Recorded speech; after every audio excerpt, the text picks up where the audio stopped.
I do need to warn you also that I typically could speak for 3 hours.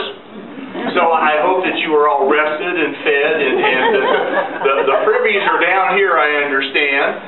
So I can speak for 3 hours, but then I also have spoken for 3 minutes. So if you're going to be taking my picture, I'm about ready to sit down. There's kind of the long and short of it here, so kind of be forewarned. And also, I do need to apologize to you because a low voice is not normal for me. I typically have a higher pitched voice. And for some folks, they think that I have the voice that's down here. But no, I have a higher pitched voice. I could be heard quite a distance away.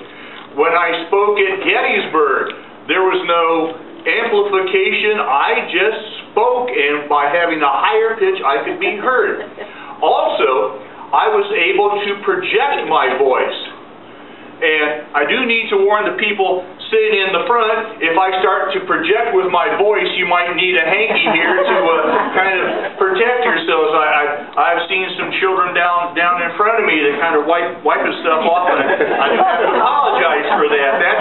That's kind of the nature of the animal there. I also have to apologize for my appearance. I'm not the most handsome of men. Bless Mrs. Lincoln's heart, she decided to marry me, and sometimes I just wonder why.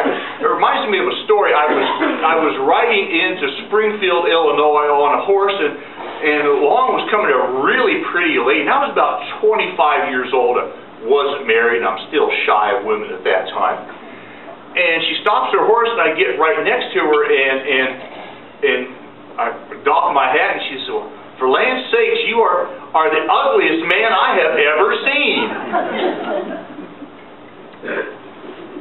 Well, ma'am, I'm sorry about that. I can't help it. That was the way that I was made. This is who I am. She says, "Well, I suppose so, but you could have